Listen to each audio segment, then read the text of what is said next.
എറണാകുളം ജില്ലയിലെ കണ്ടനാട് ഗ്രാമത്തിൽ ആലുങ്കൽ ശ്രീ എ വർഗീസിൻ്റെയും ശ്രീമതി കുഞ്ഞമ്മ വർഗീസിൻ്റെയും മകനായി 1952 ശ്രീ ജോസ് ആലുങ്കലിൻ്റെ ജനനം. കണ്ടനാട് ഹൈസ്കൂളിലായിരുന്നു വിദ്യാഭ്യാസം. പിന്നീട് തൃപ്പൂണിത്തുറ ഫൈൻ ആർട്സ് കോളേജിൽ നിന്നും ചിത്രകലയെ തൊട്ടറിഞ്ഞ ശ്രീ ജോസ് ആലുങ്കൽ പിന്നീട് കലാരംഗത്ത് ചുവടുറപ്പിച്ചു.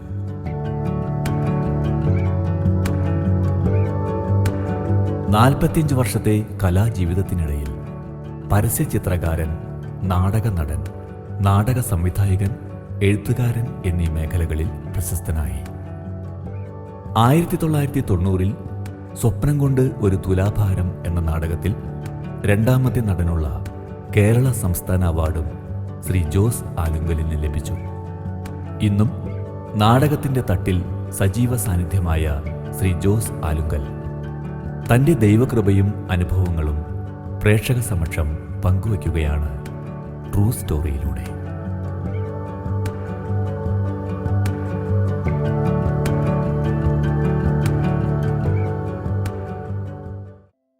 എറണാകുളം ജില്ലയിൽ കണ്ടനാട് കരയിൽ ആലുങ്കൽ എ വർഗീസിൻ്റെയും കുഞ്ഞമ്മയുടെയും മകനായി 1952 ജനനം.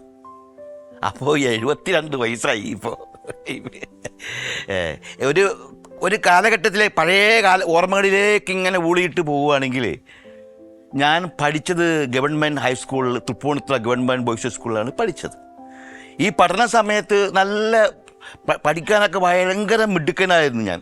അതുകൊണ്ടാണ് 11 മണി സമയത്ത് ലാസ്റ്റ് ബെഞ്ചിലിരുന്ന എനിക്കും 3-4 പേർക്കും ചായ കൊണ്ടുവന്നിരുന്നത്. അപ്പോൾ പഠനത്തിൻ്റെ ഗുണം അറിയാമല്ലോ. ഞങ്ങൾ അവിടെ നിന്നൊക്കെ ചാടിപ്പോരും. കുറച്ച് നേരം ഒന്നും ക്ലാസ്സിൽ ഇരിക്കും, അത് കഴിയുമ്പോൾ ചാടിപ്പോരും.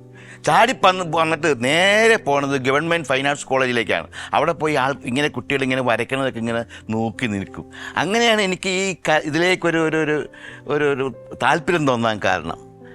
അങ്ങനെ എൻ്റെ SSLC കഴിഞ്ഞ് കോളേജിൽ അഡ്മിഷന് വേണ്ടി ശ്രമിച്ചപ്പോൾ അത് വേണ്ട, എനിക്ക് ഇത് മതി, ഫൈൻ ആർട്സ് പഠിച്ചാൽ മതി എന്നും പറഞ്ഞ് ഞാൻ ഗവൺമെൻറ് ഫൈൻ ആർട്സ് കോളേജിൽ ചേർന്നു.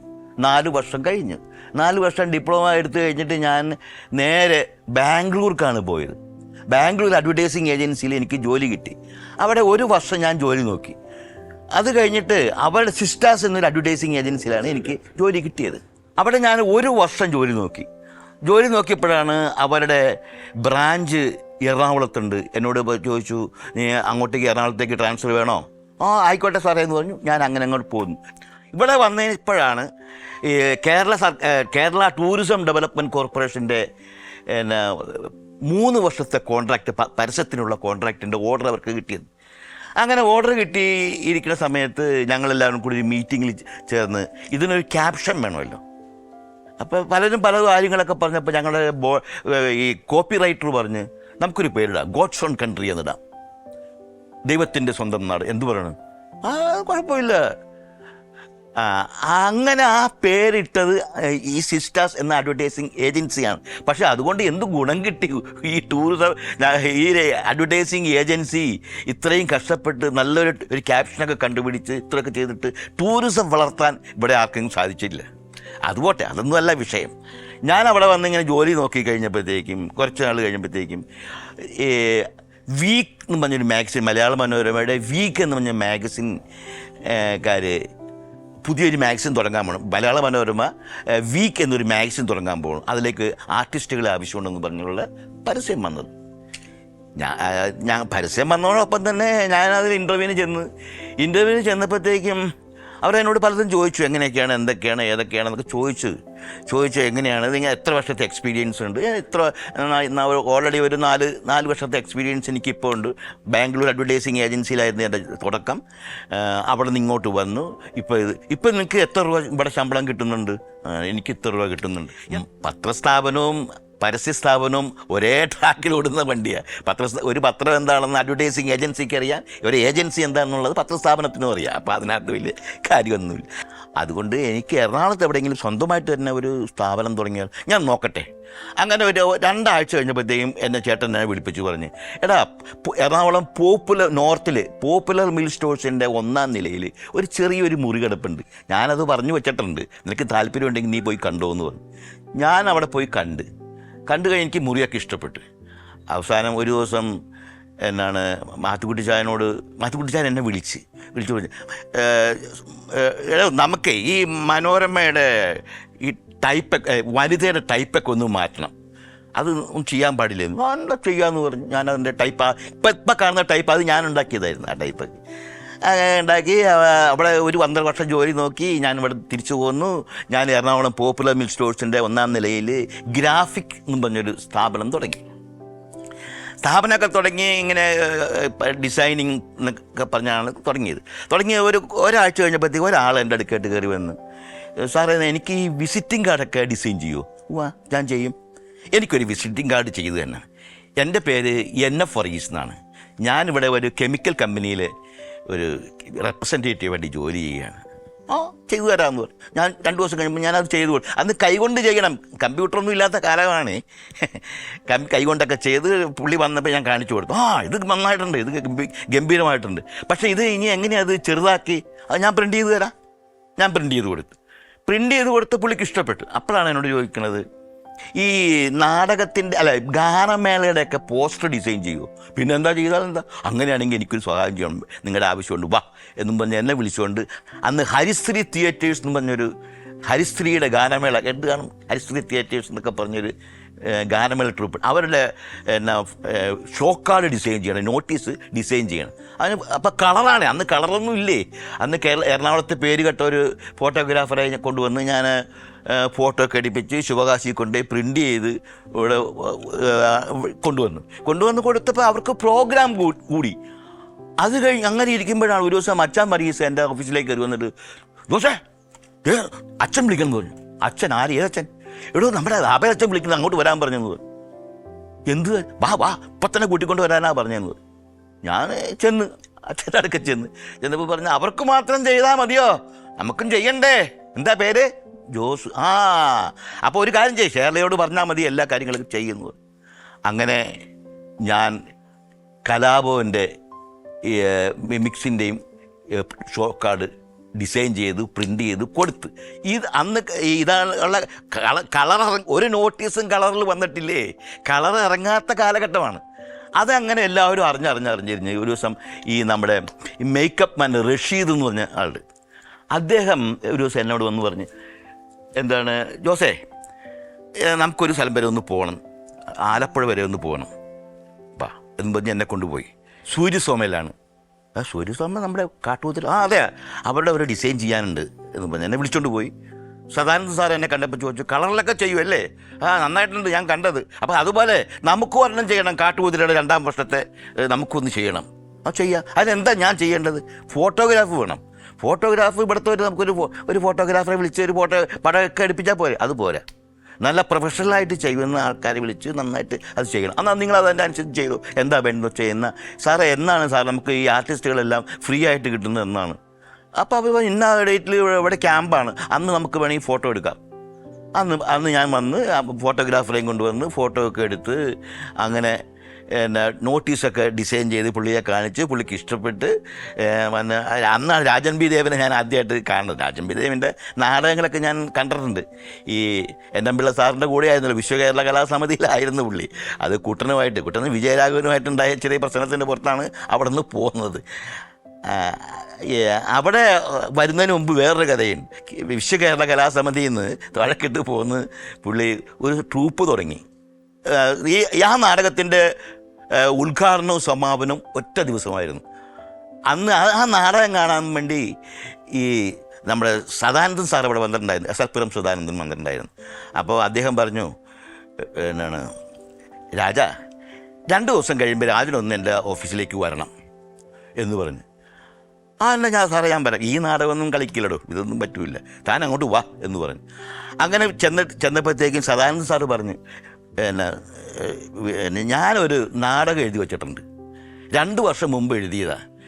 അതിനകത്ത് ഒരു കൊച്ചുവാവ എന്ന് പറഞ്ഞൊരു കഥാപാത്രമുണ്ട്. രാജന് പറ്റിയ സാധനമാണ് എന്ന് പറയണമെന്ന് വെച്ചു. അപ്പോൾ എൻ്റെ ട്രൂപ്പ് അതുകൊണ്ടൊന്നും കാര്യമൊന്നുമില്ല, അതൊന്നും ഓടില്ല. അങ്ങനെ അദ്ദേഹം അവിടെ ചേർന്നു. ഈ രാജൻ ചേട്ടൻ 4-5 വർഷക്കാലം ഈ സൂര്യസോമയിലും ചെയ്ത് ഈ കൊച്ചുവാവയുടെ വേഷം ചെയ്ത്. അപ്പം പറ്റിയൊരു കുഴപ്പം എന്താണെന്ന് വെച്ചിട്ടുണ്ടെങ്കിൽ ഈ സിനിമയിൽ വന്നപ്പോഴും ഈ കൊച്ചുവാവ തന്നെ ആവർത്തിക്കേണ്ടി വന്നു. അതെല്ലാവർക്കും അങ്ങനെയാണ്. കാരണം എന്താണെന്നുണ്ടെങ്കിൽ ഈ നമ്മുടെ ഈ ചാന്തുപൊട്ട് എന്നൊരു സിനിമയുണ്ടല്ലോ നമ്മുടെ ദിലീപിൻ്റെ. ചാന്തുപൊട്ട് എന്ന സിനിമയിൽ 35 ദിവസം 40 ദിവസത്തെ അങ്ങോട്ട് ഷൂട്ടിംഗ് ആയിരുന്നു ആലപ്പുഴയിൽ. ഈ ഷൂട്ടിംഗ് കഴിഞ്ഞ് വന്ന് അടുത്ത പടത്തിൽ ജോയിൻ ചെയ്തപ്പോഴും മറ്റേ ഒരു ശൃംഗാരം അത് അവനിൽ നിന്ന് വിട്ടുമാറിയിട്ടില്ല. അതങ്ങനെയാണത്. അത് കുറച്ച് നാളത്തേക്ക് എങ്ങനെ നിൽക്കും. പല സിനിമകളിലും ഒരു ശൃംഗാര ഇത് അവിടെ വരുമായിരുന്നു. ഞാൻ പറഞ്ഞു വരുന്ന വിഷയം അതല്ല. അങ്ങനെ എന്നെ കേരളത്തിലെല്ലാവരും അറിയപ്പെട്ടു തുടങ്ങി. പിന്നെ ഗാനമേള, മിമിക്രി, ബാലെ, നാടകം തുടങ്ങിയ കേരളത്തിൽ അങ്ങോളം ഇങ്ങോളമുള്ള നാടക സമിതികളുടെയും ഗാനമേള ട്രൂപ്പുകളുടെയൊക്കെ പോസ്റ്റർ ഡിസൈനിങ് ചെയ്യാൻ തുടങ്ങി. അങ്ങനെ ഇങ്ങനെ കയറി വന്നപ്പോഴാണ് ദിലീപ്, നാദർഷ, അബി, ഇങ്ങനെ മച്ചാൻ വർഗീസ് അങ്ങനെയുള്ളവരൊക്കെ കൂടി പയ്യെ എൻ്റെ ഓഫീസിൽ അടുത്ത് കൂടിയത്. അവർക്ക് അന്ന് ഓഫീസൊന്നുമില്ല. അവർ പല സമിതികളിലൊക്കെ വർക്ക് ചെയ്തുകൊണ്ടിരിക്കുന്നവരാണ്. അപ്പോൾ അങ്ങനെ എൻ്റെ ബേബി പേട്ട എന്ന് പറഞ്ഞ എൻ്റെ ഒരു സുഹൃത്തുണ്ട്. ആ സുഹൃത്തുമായിട്ട് ഞങ്ങളിങ്ങനെ പറഞ്ഞ്, എടോ നമുക്കേ ഒരു ട്രൂപ്പ് തുടങ്ങിയാലോ. ഈ നാദർഷ, ദിലീപ്, അബി, മച്ചാൻ പരീസ് അവരൊക്കെ അങ്ങനെ പല സ്ഥലങ്ങളും പല കാര്യങ്ങളായിട്ടൊക്കെ ഇങ്ങനെ നടക്കണം. എന്നാൽ എല്ലാവരും നല്ല പ്രശസ്തരുമാണ്. ഇഷ്ടംപോലെ പ്രോഗ്രാമുകളൊക്കെ അവർക്ക് ഈ ഒറ്റ പരിപാടിയൊക്കെ കിട്ടാറ്. എങ്ങനെ ഈ പരിപാടി കിട്ടുന്നുണ്ടെങ്കിൽ ഈ ഗാനമേളയുടെ ഇൻ്റർവെൽ സമയത്ത് മിമിക്രി അവതരിപ്പിക്കാനുള്ള അവസരം അന്ന് കാലത്ത് ഉണ്ടായിരുന്നു. അങ്ങനെ കൊടുക്കുമായിരുന്നു. അങ്ങനെയൊക്കെ നടന്ന ഒരു കാലഘട്ടത്തിലാണ് ഞാനും ബേബി പെട്ട എന്ന് പറഞ്ഞ എൻ്റെ സുഹൃത്തും വേറെ രവീതിയും കൂടി നമുക്ക് ട്രൂപ്പ് തുടങ്ങാം എന്ന് പറഞ്ഞ് കൊച്ചിൻ ഓസ്കർ എന്ന് പറഞ്ഞ ട്രൂപ്പ് തുടങ്ങി. അങ്ങനെയാണ് ഈ ദിലീപ്, നാദർഷ, അബി അവരൊക്കെ എൻ്റെ ഓഫീസിൽ സ്ഥിരം വരാൻ തുടങ്ങിയത്. അവരുടെ ഓഫീസ് എൻ്റെ ഓഫീസ് തന്നെയായിരുന്നു അത്. അങ്ങനെ അപ്പോഴത്തേക്ക് ഇവരൊക്കെ പയ്യെ പേര് കേട്ട് പ്രശസ്തരായി എങ്ങനെ പോയിക്കുന്ന സമയത്ത് താത്ത വേഷം ചെയ്യാൻ മിടുക്കനായിരുന്നു അബി. അപ്പോൾ അബീനെ നായകനാക്കി ഒരു പടം എടുക്കാനായിട്ട് തീരുമാനിച്ചു. അതെങ്ങനെയാണെന്നറിയോ, ഈ എറണാകുളത്ത് ഒരു ഇക്കയുണ്ട്. അദ്ദേഹം ഈ ചെരുപ്പുകളൊക്കെ ഉണ്ടാക്കുന്ന ഇക്ക. അത് നമ്മുടെ മമ്മൂട്ടിയുടെ ബന്ധുക്കാരാണ്.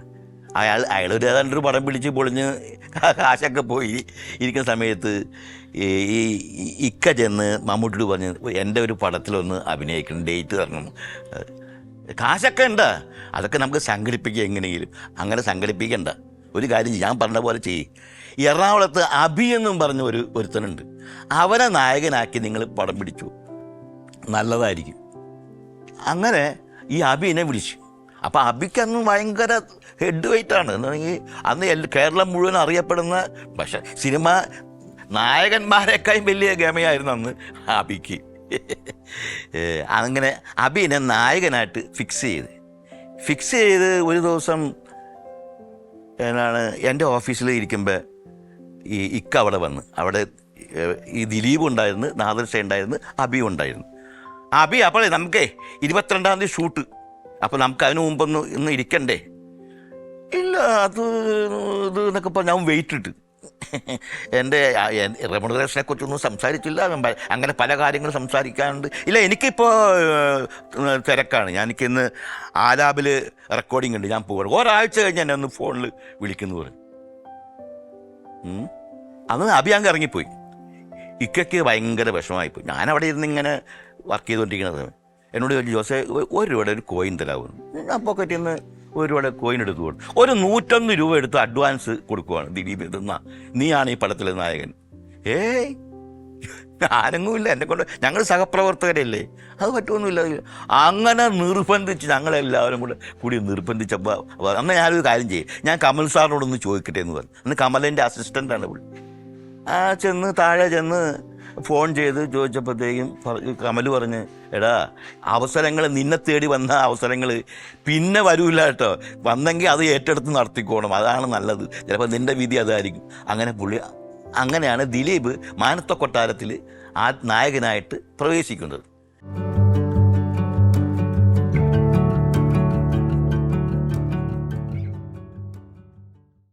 ഇങ്ങനെ വർഷങ്ങളിങ്ങനെ പോയി 1989 90 കാലഘട്ടത്തിൽ എൻ്റെ ഒരു സുഹൃത്തുണ്ട്, സുന്ദരൻ പനങ്ങാട് എന്ന് പറഞ്ഞൊരാൾ. അദ്ദേഹം ഒരു നാടകം എഴുതിയിട്ടുണ്ട്, നമുക്കതൊന്ന് ട്രൂപ്പ് തുടങ്ങണം. അപ്പോൾ അവനെ സഹായിക്കാനായിട്ട് വേറെ ആരോ, പൈസ മുടക്കാനായിട്ട് വേറെ ആരോ ഉണ്ട്, ജോസേ നമുക്ക് ട്രൂപ്പ് തുടങ്ങിയാലോ എന്ന് പറഞ്ഞു ആലോചിച്ചു. എന്താ തുടങ്ങാം. അപ്പോൾ അന്ന് എനിക്ക് ഈ നാടക ബുക്കിംഗ് എന്നെ സമീപിക്കാൻ കാരണം, ഈ സുന്ദരൻ എന്നെ സമീപിക്കാൻ കാരണം, കേരളത്തിൽ അങ്ങോളം ഇങ്ങോളം ഉള്ള ഈ പ്രോഗ്രാം ബുക്കിംഗ് ഏജൻസികളുണ്ട്, നാടകം ഗാനമേളൊക്കെ ബുക്ക് ചെയ്യുന്ന ഏജൻസികളായിട്ടൊക്കെ എനിക്ക് നല്ല പിടിയായിരുന്നു. അപ്പോൾ ഞാൻ എന്തെങ്കിലും പറഞ്ഞാൽ അവരപ്പം കേൾക്കും. അപ്പോൾ ആ ഒരു ഇത് ലക്ഷ്യം വെച്ചുകൊണ്ടാണ് സുന്ദരൻ എന്നോട് വന്ന് പറഞ്ഞത്, ഇങ്ങനെ നമുക്കൊരു നാടക ട്രൂപ്പ് തുടങ്ങിയാൽ എന്താ, ജോസിനാകുമ്പോൾ നല്ല പരിചയങ്ങളെല്ലാം ഉണ്ടല്ലോ, അതെന്താ തുടങ്ങാം. പൈസ ഒന്നുമില്ല ആദ്യം, വേണ്ട ഞാൻ സഹായിക്കാമെന്ന് പറഞ്ഞ് ഞാൻ ഹരിശ്രീ തിയേറ്റേഴ്സിൽ നിന്നുള്ള കംപ്ലീറ്റ് ഒരു നാടകത്തിന് ആവശ്യമുള്ള സെറ്റ് കാര്യങ്ങളെല്ലാം ഞാൻ അവിടെ നിന്ന് വാങ്ങിച്ചുകൊണ്ട് വന്നു. അങ്ങനെയൊക്കെ തുടങ്ങി ഞങ്ങൾ ക്യാമ്പൊക്കെ തുടങ്ങി. അന്ന് അതിനകത്തൊരു മന്ദബുദ്ധി വേഷം ചെയ്യാനായിട്ട് ഒരാൾ വേണം.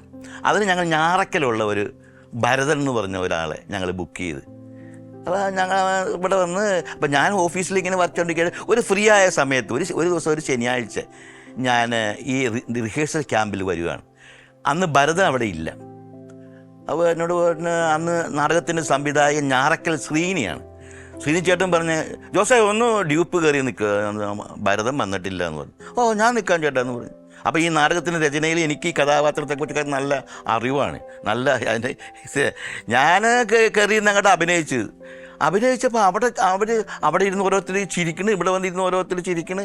എനിക്ക് കാര്യം മനസ്സിലായില്ല. അപ്പോൾ ബ്രേക്ക് പറഞ്ഞപ്പോഴത്തേക്ക് എന്നോട് ഈ ശ്രീചേട്ടൻ വിളിച്ചു പറഞ്ഞു, ജോസേ ഈ ഒരു കഥാപാത്രത്തിന് ഏറ്റവും ആവശ്യം ശരീരഭാഷയാണ്, അത് നിനക്കുണ്ട്, നീ കണ്ട പക്ക ഒരു മന്ദബുദ്ധി ആണെന്ന് തോന്നുന്നു. അതിന് ഞാനെന്ത് ചെയ്യണം ചേട്ടാ, നീ അഭിനയിച്ചാൽ മതി, എന്നെ കൊണ്ടൊന്നും പറ്റൂല. അല്ല, ഒരു അങ്ങനെ നിർബന്ധത്തിന് വഴങ്ങി ഒരു കാര്യം ചെയ്യും, നീ ആ സീസൺ ഓണത്തിൻ്റെ 2-3 പ്രോഗ്രാമുണ്ട്, അത് നീ ചെയ്യുന്നു. അത് വേണമെങ്കിൽ ഞാൻ ചെയ്യാമെന്നൊക്കെ പറഞ്ഞ് റിഹേഴ്സൽ കണ്ടിന്യൂ ചെയ്തപ്പോഴത്തെ പിറ്റേ ദിവസം ഭരതൻ വന്നത് ദൂരെ നിന്ന്, ഞാൻ അഭിനയിച്ചുകൊണ്ടിരിക്കണത് അവൻ ദൂരെ നിന്ന് കണ്ട് അവൻ അതുവഴിയേ പൊക്കളഞ്ഞ്. പിന്നെ അത് മുഴുവനും എൻ്റെ തലയിലായി. അങ്ങനെയാണ് 1990 എനിക്ക് ഒരു ചെറിയൊരു സംസ്ഥാന അവാർഡ്, രണ്ടാമത്തെ നല്ല നടനുള്ളൊരു അവാർഡ് കിട്ടുന്നത്.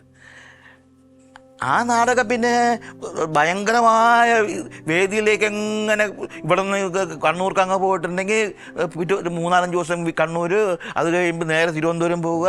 അങ്ങനെ വീട്ടിൽ വരവ് കുറവായി.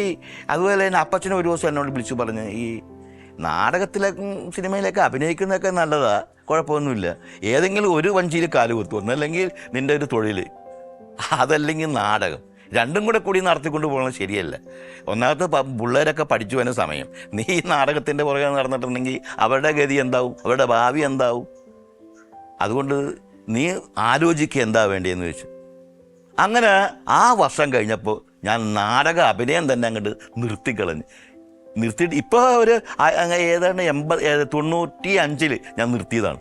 ആ പരിപാടി നിർത്തിക്കളഞ്ഞു. പിന്നെ ശ്രദ്ധ മുഴുവൻ എൻ്റെ തൊഴിലിലായി.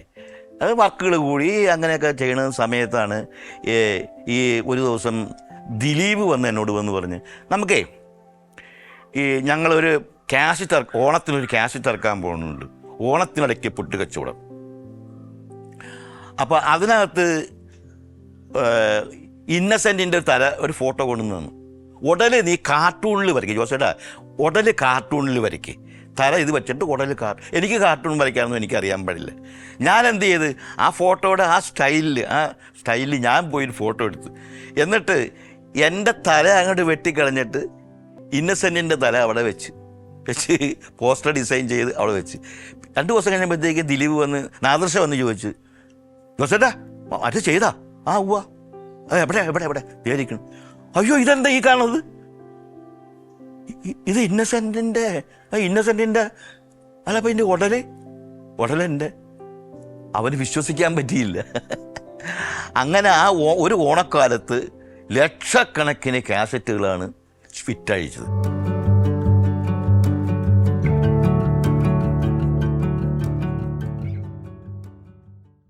അങ്ങനെ 1990 എനിക്ക് ഏറ്റവും നല്ല 2ാമത്തെ നടനുള്ള അവാർഡ് കിട്ടി. നാടകം സ്വപ്നം കൊണ്ടൊരു തുലാഭാരം, അതായിരുന്നു നാടകം. ആ നാടകം കഴിഞ്ഞ് പിറ്റേ ദിവസം പത്രത്തിലൊക്കെ പേരൊക്കെ വന്ന് എല്ലാവരും കണ്ട് അഭിനന്ദനങ്ങളൊക്കെ പറഞ്ഞിരിക്കുക. അപ്പച്ചനോട് ആരോ പറഞ്ഞ്, സാറ് കണ്ട, അന്ന് എൻ്റെ അപ്പച്ചൻ ഡ്രോയിങ് മാസ്റ്ററാണ്, തേവര സ്കൂളിൽ പഠിപ്പിക്കുകയാണ്. സാറ് കണ്ട മകൻ്റെ ഫോട്ടോയൊക്കെ പത്രത്തിൽ വന്നത് കണ്ട? ഇല്ല, ഞാൻ കണ്ടില്ല. അതേ കാണ്, അവാർഡൊക്കെ കിട്ടി. അങ്ങനെയാണ് അന്ന് ഒരു ദിവസം എന്നോട് അപ്പച്ചൻ വിളിന്ന് പറഞ്ഞ്, ഇങ്ങനെ നാടകത്തിൽ അഭിനയിക്കുന്നതും സിനിമയിൽ അഭിനയിക്കണതൊക്കെ നല്ല കാര്യം, ഏതെങ്കിലും ഒരു വഞ്ചിയിൽ കാലുകുത്ത്, ഒന്നല്ലെങ്കിൽ നാടക അഭിനയം, അല്ലെങ്കിൽ നിൻ്റെ തൊഴിൽ. ഈ പിള്ളേരൊക്കെ പഠിച്ച് കൊണ്ടിരിക്കുന്ന സമയം നീ ഈ നാടകം എന്നൊക്കെ പറഞ്ഞ് അങ്ങോട്ടും ഇങ്ങോട്ടൊക്കെ നടന്നിട്ടുണ്ടെങ്കിൽ, ഒന്നാമത്തത് ഇവിടെ ഇപ്പം ഞങ്ങളൊക്കെ ഉണ്ട്, മാത്രമല്ല അവരുടെ ഗതി എന്താവും? ഈ നാടകത്തിൻ്റെ പുറകെ നടന്ന് അലമ്പായി പോകാൻ സാധ്യത കൂടുതലാണ്. അതുകൊണ്ട് നീ ആലോചിച്ച് ചെയ്യണം കേട്ടോ എന്ന് പറഞ്ഞു. ഞാനിരുന്ന് ഇങ്ങനെ ആലോചിച്ചപ്പോൾ ശരിയല്ലേ, അപ്പച്ചനാ പറഞ്ഞത് ശരിയല്ലേ, ഒരു കാര്യം ചെയ്യാം, വേണ്ട ഇത് പരിപാടി നിർത്തിയേക്കാം. അങ്ങനെ ഞാൻ ആ വർഷം നാടക അഭിനയം അങ്ങ് നിർത്തി. അത് 1994.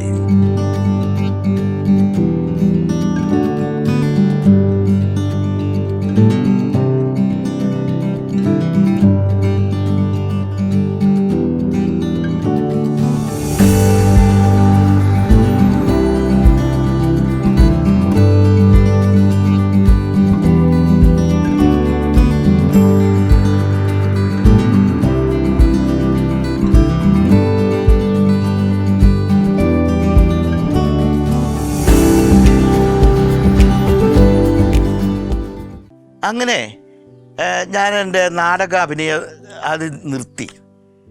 പിന്നെ ഞാൻ എൻ്റെ പ്രൊഫഷനിലേക്ക് ഗ്രാഫിക് ഡിസൈനിലേക്ക് തിരിഞ്ഞ് അങ്ങനെ പോയിക്കൊണ്ടിരിക്കുന്ന സമയത്താണ് പല ഇഷ്ടംപോലെ ആൾക്കാർ എന്നെ ഡിസൈൻ ചെയ്യിക്കാൻ വേണ്ടി, ഈ നാടകത്തിൻ്റെ ഗാനമേളയുടെ മിമിക്രിയുടെ ഒക്കെ ഡിസൈൻ ചെയ്യിക്കാൻ വേണ്ടി എന്നെ സമീപിക്കും. അവരെല്ലാവർക്കും പിന്നെ ആ വർക്കിൽ ഞാനിങ്ങനെ ശ്രദ്ധിച്ചുകൊണ്ടേയിരുന്നു.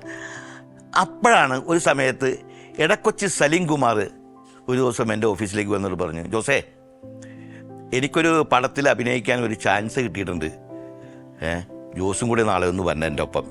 നാളെ പ്രത്യേകിച്ച് ഞായറാഴ്ചയല്ലേ, പ്രത്യേകിച്ച് ജോലിയൊന്നും ഇല്ലല്ലോ, ഒന്ന് വരാമോ എൻ്റെ കൂടെ? അതെന്താ വരാം.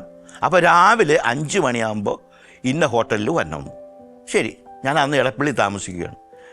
5 മണിയായപ്പോൾ ഞാൻ ഹോട്ടലിൽ അവിടെ ചെന്ന് അവരുടെ ബസ്സിൽ വണ്ടി കയറി ലൊക്കേഷനിൽ ചെന്ന്, തുതിയൂർ, കാക്കനാട് തുതിയൂർ അവിടെയായിരുന്നു ലൊക്കേഷൻ.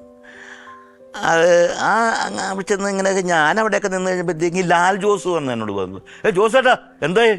ഞാൻ വെറുതെ ഇങ്ങനെ ഷൂട്ടിങ് കാണാൻ വേണ്ടി വന്നതാണ്. ശരി, അന്ന് ഭക്ഷണം കഴിച്ചു. അന്ന് ലാൽ ജോസ് ഇയാളുടെ അസിസ്റ്റൻ്റാണ്. പടം ഏതാണെന്നറിയോ? ശിവായി ലഹള, വിനയൻ്റെ ശിവായി ലഹള. വിനയൻ സംവിധാനം ചെയ്യണ്, അസോസിയേറ്റായിട്ട് അന്ന് ഇവൻ നിൽക്കണ്. എന്നോട് വന്ന് പറഞ്ഞ് ഇങ്ങനെ ചായ കുടിച്ചു ഇങ്ങനെ ഇരുന്ന് കഴിയുമ്പോഴത്തേക്കും എന്നോട് വന്ന് പറഞ്ഞ്, ജോസേട്ടാ ഒരു പാസിങ് സീനുണ്ട്, അതിനകത്ത് ഒന്ന് നിൽക്കാവോ എന്ന് ചോദിച്ചു. അതിനെന്താ, ഞാൻ നിൽക്കാം, അതൊന്ന് മേക്കപ്പ് ചെയ്യുന്നു പറഞ്ഞു. ഞാനൊരു കള്ളിമുണ്ടൊക്കെ കൊടുത്ത് ഷർട്ടൊക്കെ ഇട്ട് ചെന്നപ്പോൾ 2 ഡയലോഗ് പറയുന്നത് വേറെ ഒരുത്തനാണ്. എടാ ഡയലോഗ് ഇതാണ്, എടാ നിനക്ക് ജോലിയൊക്കെ കിട്ടിയെന്ന് പറഞ്ഞ കേട്ടില്ല? ബ്രിട്ടോളിയം കമ്പനിയിൽ എത്ര രൂപ ശമ്പളമുണ്ട്? ഇത്ര രൂപ ശമ്പളമുണ്ട്. അപ്പോൾ നമുക്ക് ഇന്നൊന്ന് കൂടണം. അങ്ങനെയുള്ള ഡയലോഗുകളാണ്. ഇവൻ ഇവിടെ ഇരുന്ന് ഇങ്ങനെ പഠിക്കാൻ തുടങ്ങുമ്പോഴത്തേക്ക് ഇങ്ങനെ പഠിച്ചപ്പോൾ വിനയം വന്ന്, ആരൊക്കെയാണ് ലാലേ, ആരൊക്കെയാണ്? ഇവർ 2 പേരും. ആരാ ഡയലോഗ് പറഞ്ഞത്? ഇന്ന നിങ്ങൾ ഡയലോഗ് എന്ന് പറഞ്ഞേ, നിനക്ക് ജോലി. ഇതെന്താ ഇങ്ങനെയൊക്കെ പറയണത്? താൻ പഠിച്ചില്ലേ? പഠിക്കാനൊന്നുമില്ല, നിനക്ക് ജോലി കിട്ടിയല്ലോ പെട്രോളിയം കമ്പനിയിൽ, അതല്ലേ സാധനം. എന്നാൽ അത് പറ, ഞാൻ കറം കിട്ടും വരാം. പിന്നെയും വന്നപ്പോഴും അത് തന്നെ. അയാൾ ആ സ്ക്രിപ്റ്റിങ്ങെ പിടിച്ച് പറഞ്ഞുകൊണ്ട്, തനിക്ക് പറയാവുള്ളൂ എന്ന് പറഞ്ഞു. ഞാൻ പറയാം സാറേ എന്ന് പറഞ്ഞു. എന്നാൽ ഇനി ഇതൊന്നുമില്ല, ഷൂട്ട് പോവുക കേട്ടോ, ക്രെയിൻ ഷോട്ടാണേ. ശരി, ഓക്കെ. ഞാനെന്ത് ചെയ്യുന്നറിയോ? എന്നോട് സംഭവങ്ങളൊക്കെ ഇങ്ങനെ പറഞ്ഞു തന്നു. എന്നാ മുകേഷ് ഇങ്ങോട്ട് നടന്നു തന്നെ, ഞാൻ നേരെ അങ്ങോട്ട് ചെല്ലണ്, എടാ നിനക്ക് ജോലിയൊക്കെ കിട്ടിയെന്ന് പറഞ്ഞു കേട്ട്, എവിടെ? ബ്രിട്ടോളിയം കമ്പനി. എത്ര രൂപ ശമ്പളം ഉണ്ടോ? അപ്പോൾ നമുക്കൊന്ന് മലയാറ്റൂർക്കൊന്ന് പോകണം കേട്ടോ, അടിച്ചു പൊളിക്കണം. ഓക്കെ കട്ട് പറഞ്ഞു. അത് കഴിഞ്ഞാൽ ഇച്ചിരിയും കഴിഞ്ഞപ്പോഴത്തേക്കും എനിക്ക് വെച്ചിരുന്ന റോളായിരുന്നു ഈ സലീം കുമാറിന് വെച്ചിരുന്നത്. സലീം കുമാർ എന്നെ കുറെ തെറിയും പറഞ്ഞിട്ട് സലീം കുമാർ പോയി. അങ്ങനെയാണ് ആദ്യമായിട്ട് ഞാൻ ഞെട്ടിപ്പോകാൻ കാരണം അതല്ല, ഒരു സിനിമയുടെ ടൈറ്റിൽ കാണിച്ചാൽ ആദ്യം കാണുന്നത് എന്നെയാണ്. ഞാനിങ്ങനെ നടന്നു വന്നത്, മുകേഷ് ഇങ്ങോട്ട് എതിരെ വന്നത്. പടം ശിവായി ലഹള. ഇപ്പം നെറ്റിലടിച്ചാൽ അത് കിട്ടും. അങ്ങനെ ഞാൻ അങ്ങനെയൊക്കെ പോയി അങ്ങനെ വളരെ സന്തോഷകരമായി പോയിക്കൊണ്ടിരിക്കുന്ന ഒരവസരം ഈ പലരും പ്രോഗ്രാമിന് അമേരിക്ക പോയി മുങ്ങി ധാരാളം പൈസയൊക്കെ ഉണ്ടാക്കുന്നുണ്ട്, അവിടെ പോയാൽ നല്ല പണിയൊക്കെ കിട്ടും എന്നൊക്കെ ഓർത്ത് പലരും പോയി. ഇതെൻ്റെ മനസ്സിൽ എനിക്കൊന്ന് അമേരിക്കയ്ക്ക് പോകണം.